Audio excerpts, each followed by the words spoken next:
Hey guys, it's Jennifer. Welcome back to my channel. Today I am coming to you with my August wrap up. And right off the bat, I just want to apologize to you for falling off the grid. I've been off the grid for I think 2 weeks at this point. I haven't posted anything and I really have not been interacting with comments, and I am so sorry for that, but I have been reading them all. Hopefully I will have the time to go back through and really answer everybody in depth. I don't know what's gotten into me. I've just been in kind of a weird mood for the past month or so, and I really have no explanation for it at this point. August was a pretty great reading month for me, so let's just get right into it. The first book that I picked up in the month of August also wound up being my favorite of the month, and that's Valperga by Mary Shelley. And this is, if I'm not mistaken, her third written novel, but it was her second published. And I really wanted to try to move through Mary Shelley chronologically. I'm trying to do that with all of the romantic poets, start at kind of their baseline, the first few poems that they published, and then moving on with them so that I'm giving everybody equal footing. I'm not reading the greatest hits and then never going back to where they started. And with Mary Shelley, I figured this would probably wind up being the opposite situation, where she came out of the gate with such a banger with Frankenstein that I thought, honestly, it would feel like tapering off, that every book after that was just kind of a decline. And you can be forgiven for thinking that, because I think that's the way scholars have sold her over the years. But Valperga is a historical novel that is set in medieval Italy. It is following the story of a real-life figure. His name is Castruccio Castracani, if I'm saying that correctly, and he was the prince in Lucca. I loved this. This was 5 stars, one of my favorite books of the year, but I'm going to preface this by saying I know this book is not for everybody. So this is a kind of sprawling historical novel, and Castruccio Castracani was a very controversial figure. He was controversial in his own lifetime. So he's not a really great guy, but I loved him. I was a little bit in love with him throughout the book. And I think Mary Shelley wanted you to be. Castruccio is definitely a Byronic hero. And this book really exemplifies romanticism to me and what the Romantics were going for. It's in love with history. It's in love with this medieval period. It's in love with Italy, and Italy itself, I think, has, a pretty big legacy in the Romantic circles. So I just found this to be a mix of a lot of things I love. I, of course, love Italy. Italy is one of my favorite places on the planet. I was lucky enough to visit Lucca last year when I went in November. And other parts of this book take you to Florence, which is maybe my favorite city in Italy. I'm not gonna agree to that. Probably my favorite city is Rome. If, gun to my head, you told me I have to pick one city in Italy to go to over and over and over again, I would pick Rome. But I do love Florence. Florence is very close to my heart. Italy in general is just very close to me, and so I love to read literature set there, and this was really interesting because very rarely do I read anything that is set during this time period. And so Castruccio as a figure lived during the age of Dante, and so if you know anything about Dante and kind of his political background, what got him exiled from Florence, you will be in good shape for this book, because you really need to know some of the kind of political machinations that were going on in Tuscany at this time. So the Guelphs and the Ghibellines, if you've heard anything about that, that was a big facet of Castruccio's life, as it was of Dante's. So I loved this. And there were 2 really wonderful female characters in here, and there was a love triangle between them and Castruccio. And you would think, okay, 2 women in a love triangle, they're gonna hate each other. They didn't. It was so wonderful. It was so mind-blowing to me. This book was just absolutely incredible. It's very overdramatic. It's very Shakespearean. It's over the top. It's not realistic. It probably really, in a way, doesn't even barely resemble the actual story of this man's life. But I loved it. And Mary Shelley did something really interesting here, because the female characters were original characters. And so she says at the end of the book, hey, I wrote this because I was reading their accounts of events. I was reading their historical accounts. And of course, they didn't exist. So I just loved that. I loved that it was a little bit cheeky. I loved that it played with the lines between history and fiction, and I really appreciate when a book does that. I love that. I know for a lot of people, you need to stick strictly 100% to the facts, and you would probably think with my background as a historian, that would be a pet peeve of mine, but I love it.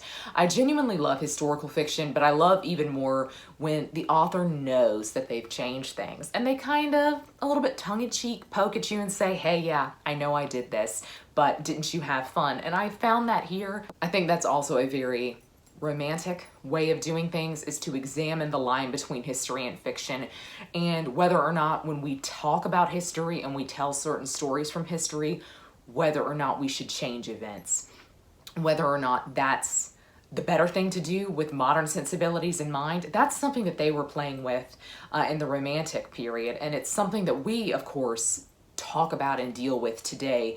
So of course I absolutely adored this. I annotated this. If I were to tab every page that I wrote a note on, the whole book would be covered.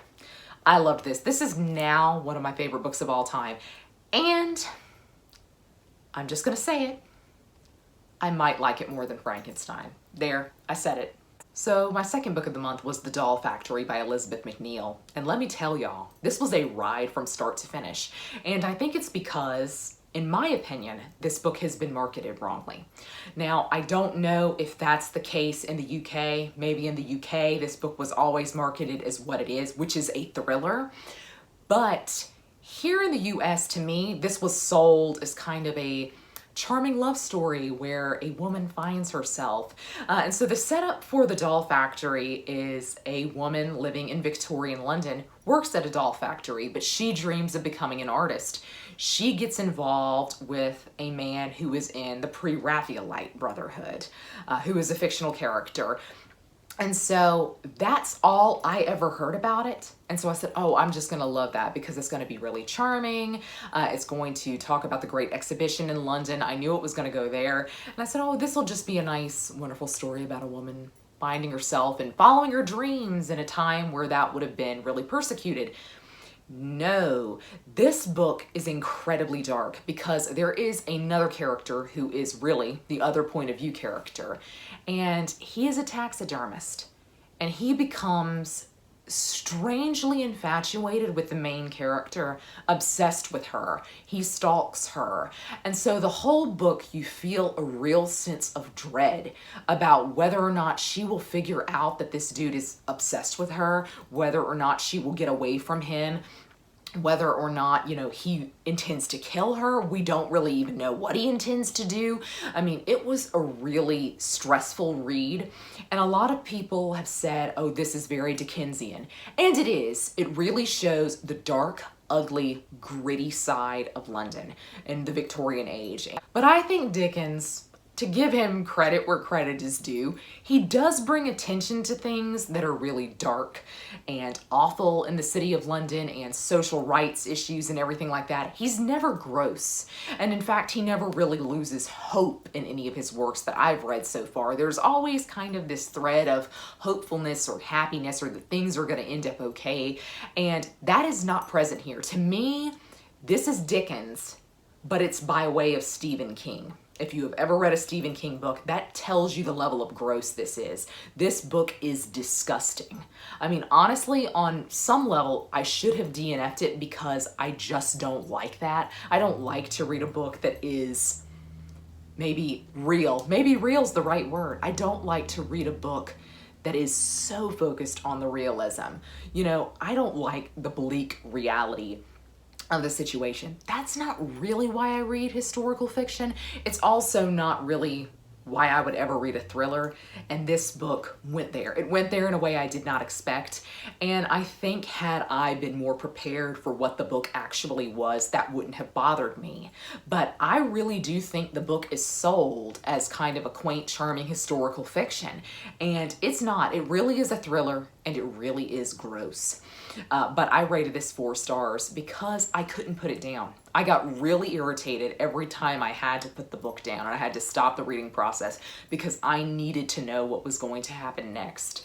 So I'm looking forward to more from Elizabeth MacNeal. I could tell that this was incredibly well researched. She put that really blatantly on the page. I really would recommend this because it's definitely something you would term a page turner, but I just was a little bit shocked by where it went, by how the story was going. So maybe if you're more prepared for that than I was, you are in for a better reading experience. So the romantic poet that I decided to focus on in August was John Keats. I decided to kind of catch up with him so that he could be at about the same page count that I'm at with Byron and Shelley.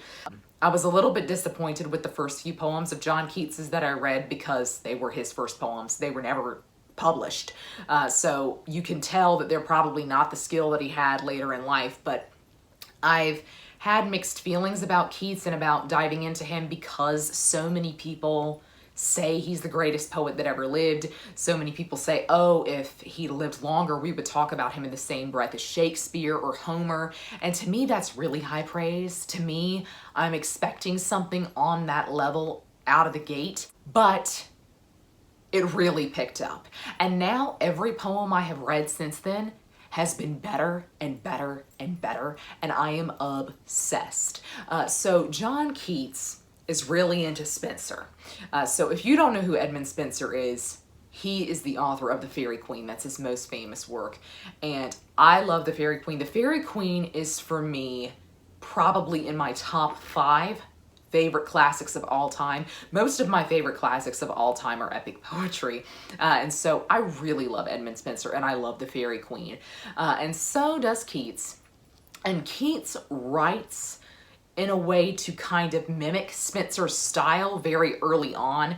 And the notes tell you this, that this was him trying to find out his own style. He wanted to mimic Spenser. And I really like it because in a way, I think he's getting there. I think he's getting to the point where I could say, wow, if I didn't know any better, I would think I was reading Spenser, which is really something to say. So he really loves Edmund Spenser, and he also really loves John Milton. And John Milton is most famous for being the author of Paradise Lost, which is my second favorite classic of all time. I love Paradise Lost. I really love biblical epic poetry, if you can't tell. I love Dante. I love Paradise Lost. I love Faerie Queene.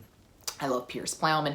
So there's a lot of stuff in this vein that the romantics in general seem to like. I've noticed that certainly all of the romantics love Milton, love Paradise Lost. There's so much reference to him in all of their poetry and all of their novels. Valperga had it, you know, nearly every page. Like I was making notes and saying, is she referencing Milton? Is she referencing Milton? Yeah, I think she's referencing Milton. So it's really interesting to me that Milton and Paradise Lost in general is something that spoke to this generation so deeply. I love Paradise Lost, so maybe that's why I'm really taken with the romantics. Who knows? But I have really, really enjoyed Keats so far. I will tell you my 3 favorites. Definitely my ultimate favorite right now is the Ode to Apollo. I loved this. Loved it. I am obsessed with it. Then I also really, really loved a poem that's called To George Felton Matthew, who was a friend of his. There is so much here. And this is kind of the first poem where he kind of breaks from mimicking somebody else's style. He's not really mimicking Milton or Spenser here. He's trying to do his own thing. And I think it really, really works. It's a beautiful poem. And then I love Specimen of an Induction to a Poem. And this is loaded with references to the Faerie Queene. I just love this. That's really where I'm at. I'm now at Calidore, if you've ever heard of that. I'm not sure if any of these are big name poems of his. I'm really unfamiliar with John Keats. Sadly, John Keats's collection is much shorter than most of the others, but there are a lot of letters in here. I'm really excited to read his letters. I love John Keats. This is my public declaration of love for John Keats. I love him. Sadly, the more I move on from Percy Shelley, the less I like him. The less, in retrospect, do I like what I've seen from Percy Shelley so far, which is really disappointing to me. I don't want to leave him behind. He's still kind of my favorite romantic poet, even though, if I'm honest with myself, I've liked more of what I've seen from John Keats so far, and I've loved what I've seen from Byron. When I compare them against Shelley, I think I just love Shelley as a person, and I love Shelley as a figure, and I'm really attracted to him as a figure. But I don't know, on a technical level, I have to talk about Byron and Keats as potentially being better at this stage in their career. So I'm hoping that that kind of changes as I move through each poet's line of work. So I'm looking forward to moving on with Percy Shelley and with John Keats and with Byron. Then I picked up Journal of a Plague Year by Daniel Defoe, and this was very apt. I kind of thought I was ready for this, that I was ready to read something tackling this kind of subject matter, because I know for a lot of people, that's what they've been doing from the start. They've just been reading all of this pandemic literature or reading books about the plague. And I thought, you know what, that could be fun. It really could be fun. It could be therapeutic. It's not. It's really not, y'all. You really have to be in the right headspace to read this. It's not so much that it's a difficult read, but it's that, for me anyway, I was shocked by how similar things were. So Daniel Defoe lived in the 1700s. He mainly published in the 1700s, but he was technically a child when the Great Plague hit London in 1665, and then the Great Fire hit London the next year. So he wrote this basically because, I think this was published in 1722, there had been an outbreak of plague in Marseille in France, and people were starting to freak out. Is it coming here? Are they going to bring it on the ships? Are we going to have another outbreak here in London? And so I think this is not necessarily a novel, but also not necessarily a memoir, because he is pulling from information that was told to him from family members who lived through the Great Plague. And so he's writing a little bit of a handbook. He's saying, here's how folks handled this a few years back. And maybe, you know, we should do things a little bit differently. But in some cases, we absolutely need to follow what they did. You know, we need to be prepared for this. And so in many ways, everything that happened in this book has its modern day parallel. And it's freaky. And it's also horrible because, of course, the bubonic plague was gruesome. And it took so many people so quickly. And, you know, there were just instances where he told stories of people, you know, falling into the plague pits, or people who were asleep on the street getting picked up and then tossed into a plague pit and they were still alive. I mean, it was just crazy. People who were doing everything they could to escape quarantine. They had a strict quarantine where people were basically locked in their houses, and somebody came from the city and said, you know, do you need anything? I'll go to the market, but I'm also standing here guarding and making sure you don't come out of the house because I know somebody in there has the plague, which is essentially a death sentence for the family if they don't have it already. And so you have instances where people were like climbing out of windows on the 3rd floor and running across rooftops and trying to get out of the city. I mean, it was horrible. It was really horrifying to me, but it was also very, very interesting. But one thing I will say, if you have been curious about picking this up, get a good map of London pre-fire. Because he's very familiar with London. He's also apparently very familiar with what London looked like before the Great Fire. And if you don't know anything about the Great Fire of London, I will link to Dr. Kat's excellent video that she did on it a few weeks ago, which was wildly timely. But the Great Fire took out a lot of London. And it's basically by sheer luck that we still have the Tower of London today. It started like just a couple of blocks to the left of the Tower of London if you're looking at a map of London. And it took out, you know, a huge swath of the city very, very rapidly over the course of days. And so a lot of what Daniel Defoe refers to in this book doesn't exist. You know, it went up in the fires. And so when you're reading something, you're thinking, okay, but where is that? Where is that? What does that equate to in the modern day? And then there are things that, of course, survived the fire, but you have a hard time picturing. But he kind of told you specifics about where things were happening, so it was really interesting to kind of look up a map and see that. But it is probably best that you get a good map from before the fire, because he does make a lot of references to areas of the city that just went up in flame the next year. So this was really interesting. Hard to read in some cases. I was reading it at night one night. I said, I have to put this down because I'm trying not to have nightmares. I'm trying not to think about this when I'm going to sleep. But I really enjoyed his writing style. This is one of the first forays into 18th century literature that I've taken. And so I feel very encouraged by this. I really liked his writing style. So I would like to read more from Daniel Defoe in the future. But you will come across passages that really make you think, and really make you think about what we've been through this year in a new light. After finishing Journal of a Plague Year, I cut my mom's hair one weekend. And I did something very stupid. And I cut straight through this finger. And it is still hurting me, y'all. It is still sore. I just don't know when it will be right again. It was so deep. So I decided to switch over to my Kindle to make things easier on my hand.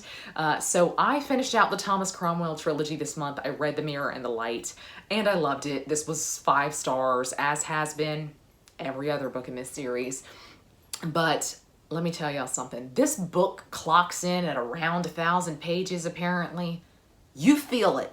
You start to feel those 1,000 pages. I reached a part about 2/3 of the way through and I said, okay, I'm ready for things to wrap up. I'm ready for us to get there. And it's an interesting thing to say because I had the opposite experience with Bring Up the Bodies, the second book in the trilogy, because I thought the second book in the trilogy wasn't long enough. So I think she got tripped up because she very much wanted the second book to end at this massive event, probably the most famous event in Henry VIII's reign. And I won't say what it is in case you don't want spoilers. I'm sure you know what was the most famous event in Henry VIII's reign. But so it made that book really short. I think it was much shorter than Wolf Hall, if I'm not mistaken. And so then it left everything else that she had to do in this final book in the trilogy. I mean, there was so much ground that had to be covered. It was so long. And even though I was really enjoying it, I love her writing style. I just adore this series. I love Thomas Cromwell.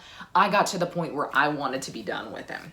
That's just the way I am as a reader. A book has to justify its length to me. And in this case, I certainly understand it because I think that was the drama of the second book. And for this third book, it's probably why it took her so long to write it. It took so long for it to get out here because it required a lot of her.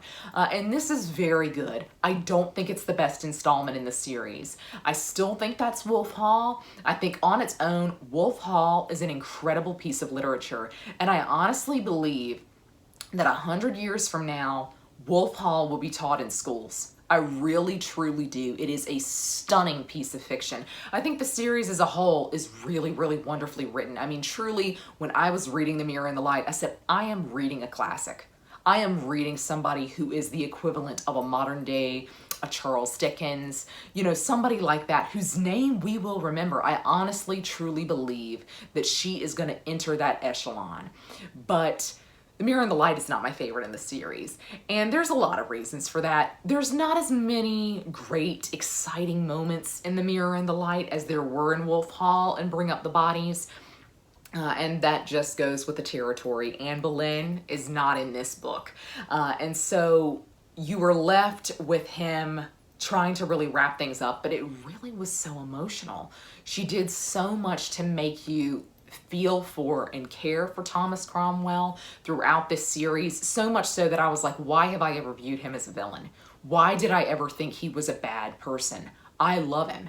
And also in this book, she lets you see why you would have gotten that interpretation.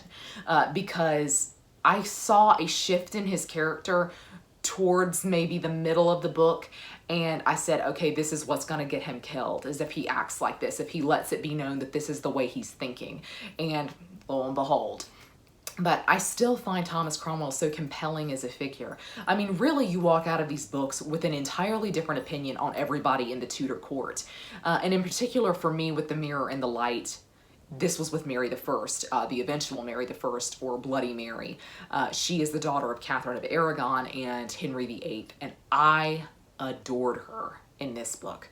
I absolutely adored her, and in general, I love Catherine of Aragon, so it doesn't surprise me that I would really love her daughter, but I think she got such incredible characterization in here, and she's really not a figure that you hear much about. I think she is sadly overshadowed by Henry VIII and by Elizabeth of course, but we only know her by that kind of horrible nickname, Bloody Mary.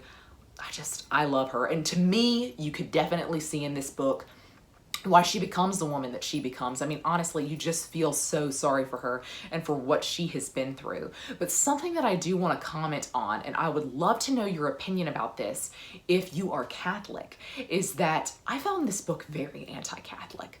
I think probably in general, the whole series is very pro-Protestant, which I think comes down to the fact that it's written from Thomas Cromwell's perspective. But this book in particular focused on the dissolution of the monasteries, and some of those scenes were so hard to read. I'm thinking specifically of a scene that was set in Canterbury, and I won't tell you what happened there in case you don't want any spoilers, but to me, it was just brutal. And I thought, you know, this strays out of the realm of being pro-Protestant or, you know, understanding how the Reformation is going in England, or even Thomas Cromwell's personal opinions. I really think it's straight anti-Catholic, in my opinion. And I don't know if that's just how I read it. And since I'm Protestant, you know, it came across to me that way. But I would really be curious to know your opinion if you were Catholic, if you have felt it at any point that these books felt anti-Catholic, or do they feel to you like they're being very historically accurate for the way that Thomas Cromwell would have thought? I do think it was very accurate to Thomas Cromwell, and I think he would have acted like that. I really do think he would have acted like that in the dissolution of the monasteries, and it was, I mean, it was horrifying to me. And there have been instances like that throughout this series to me that have been horrifying and really thought-provoking in terms of religion. I think this is a fascinating series. Honestly, again, in 100 years when they're studying this in school, I think they will be discussing how it talks about the Protestant Reformation, because it is absolutely incredible. I love this series. If you haven't read Wolf Hall, please do. I mean, really do, especially if you like a kind of flowery writing style, because I know a lot of people don't, and I think that's a lot of people's struggle with Hilary Mantel in general, but for me, I love it. And that's probably why I love these books so much, is that I love the way she wrote them. So this was 5 stars. Again, I was having a great reading month in August. After that, I picked up another 5 stars, which was Children of Ash and Elm by Neil Price. So this is a nonfiction book about the Vikings, and y'all know I was just the target audience for this. But this is a really interesting history of the Vikings because it tries to tell a really overarching narrative of the Viking age, and it doesn't particularly hone in on anything, which I think is valuable. It's rare to find a book that really covers the period in depth in a way that you would like, and I think this is a great beginner's book if you were curious about the Viking age. I've come across Neil Price, I mean, many, many times, mostly because the realm of Viking scholarship, Norse scholarship, it's relatively small in that when you read one piece of scholarship, it's often making reference to another author or another article that you've already read. And so you know off the bat, really, whether or not you're gonna like somebody's style. And I've bumped up against Neil Price several times. When I studied in Denmark, I bumped up against him many, many times. And I have in the years since. And this is not his first publication on the Vikings, certainly. It's not his first book on the Vikings, but I think this is his most accessible. I just highly recommend this. This was so wonderful. I think I'm just in the mood for Vikings now. And this really hit that sweet spot for me. It's really what I love about nonfiction, because he never made this dense. He never made it confusing. He never threw too many names at you. So if you were somebody who has been curious about this period of time and really wants to dig into the Vikings, but you thought maybe you were going to be a little bit too confused and that much of the scholarship was going to be a little bit too dense for you, try this book. Neil Price is truly one of the most eminent Viking historians, archaeologists that we have working today. His work is absolutely incredible. It always is. I just found that I really liked this. This really connected with me as a reader, and it's one I'll be coming back to time and time again. I can't wait to get a physical copy of this because the maps in here were absolutely incredible. This one is just a high recommend for me. This is potentially one of my favorite nonfictions of the year, this and Romantic Outlaws. by Charlotte Gordon. Of course, I had to say it, but I really, really love this book, and I can see myself returning to it time and time again for research purposes. I really do think it's a book that has a lot of value like that. Next, I picked up yet another 5 stars because August was apparently the best reading month of the year for me, and this was Wildwood Dancing by Juliet Marillier. And I've said before many times, I think Juliet Marillier is probably my favorite currently working fantasy author. I really, really love her stuff, but unfortunately for me, her newer series really fell flat. The one that just released a book last year, Harp of Kings, that really disappointed me. And the Blackwood and Grimm series also didn't really impress me to the degree that I expected it to. It was still good. I highly recommend that series. But Wildwood Dancing is one of her earliest published works. And I think, sadly, that's probably where she works best for me. This is a retelling of the 12 Dancing Princesses. It is set in medieval Romania, Transylvania specifically. It's really swoony because it is Juliet Marillier. The main love story, when I finally figured out what was going on, it was just wonderful to me. But there is a side romance that is terrible. Absolutely terrible. And if you've read it, you know what I'm referring to. I mean, it was awful. And it took up so much page time. It was so irritating to me. I don't know how the main character didn't just yell at these people the majority of the book. But the main character, Jenna, she was such a standout for me. And that's what I want to say about Juliet Marillier. At the end of the day, I think she can craft characters.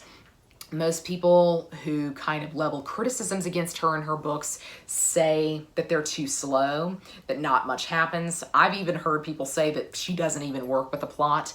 In some cases, I can definitely see that in some books. I don't think that's the case with Wildwood Dancing. I think there was definitely a plot here that was really great and really intriguing. But I think if you don't like her characters, you're not gonna like the book. And I think that's the biggest problem for me with her newest series, The Harp of Kings, is that I didn't immediately connect to those characters.